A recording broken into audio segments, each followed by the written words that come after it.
جس طرح ماں کے اپنے بیٹے پر کچھ حقوق ہوتے ہیں، اسی طرح بیوی کے بھی کچھ حقوق اپنے شوہر پر ہوتے ہیں۔ اگر ساس ایسے موقع پر خود کو بہو کی جگہ پر رکھ کر دیکھے اور سوچے تو شاید اسے اپنے رویے پر شرمندگی محسوس ہو۔ ساس کو چاہیے کہ وہ موقع کی نزاکت کو سمجھے اور تنگ دلی سے کام نہ لے، اور اگر ان کے برتاؤ میں محبت، ہمدردی، حسن اخلاق اور نرمی ہوئی تو دونوں گھرانوں کا بھلا ہوگا۔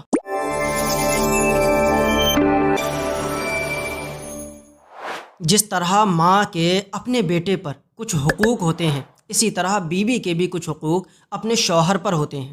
لہٰذا جب بیٹا ماں کے حقوق پورے کرنے کے ساتھ ساتھ اپنی بیوی کا بھی خیال رکھے اور اس کی ضروریات کو پوری کرے تو ساس کا اس پر ناراض ہونا، اپنے ہی بیٹے کو کوسنا، جورو کا غلام کہنا، ماں کا نافرمان ہونے کے اسے طعنے دینا یہ مناسب نہیں ہے۔ اگر ساس ایسے موقع پر خود کو بہو کی جگہ پر رکھ کر دیکھے اور سوچے تو شاید اسے اپنے رویے پر شرمندگی محسوس ہو۔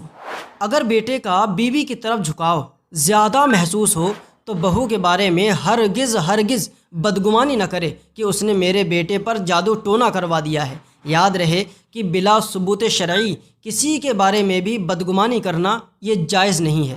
ارشاد باری تعالیٰ ہے، یا ایھا الذین آمنوا اجتنبوا کثیرا من الظن ان بعض الظن اثم، یعنی اے ایمان والو بہت گمانوں سے بچو، بے شک کوئی گمان گناہ ہو جاتا ہے۔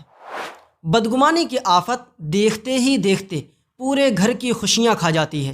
ایک دوسرے کے بارے میں حسن ظن رکھیے، انشاءاللہ تعالی گھر خوشیوں کا گلشن بن جائے گا۔ ساس کو چاہیے کہ بیٹے کی غیر موجودگی میں بھی بہو سے نرمی اور پیار سے گفتگو کرے، پریشانی میں اس کی ڈھانڈس بندھائے، اس کی خوشیوں میں شریک ہو، الغرض اسے ایسی اپنائیت دے کہ بہو اسے اپنا خیر خواہ اور ہمدرد سمجھے۔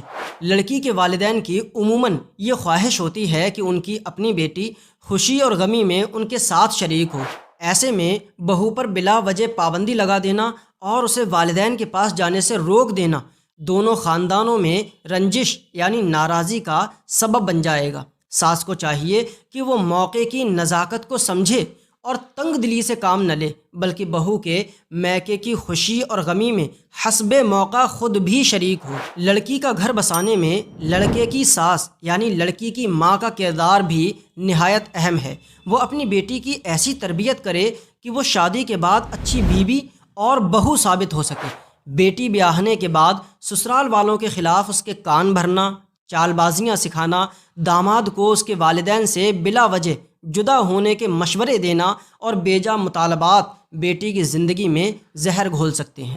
ساس چاہے لڑکے کی ہو یا لڑکی کی، دونوں کو اپنی اپنی ذمہ داریوں کا خوب احساس ہونا چاہیے، کیونکہ اپنی اولاد کے گھر کو خوشیوں کا گہوارہ یا پریشانیوں کی آماجگاہ بنانا ان کے ہاتھ میں بھی ہے۔ چنانچہ اگر ان کے رویے میں تلخی، بد اخلاقی، بے مروتی، زبان درازی ہوئی تو ان کی اولاد کا گھریلو سکون برباد ہو سکتا ہے، اور اگر ان کے برتاؤ میں محبت، ہمدردی، حسن اخلاق اور نرمی ہوئی تو دونوں گھرانوں کا بھلا ہوگا۔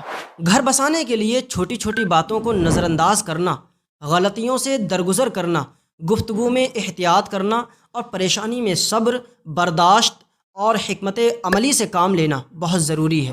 آپ خوش رہنا چاہتے ہیں تو دوسروں کو بھی خوش رکھنے کی کوشش کیجیے۔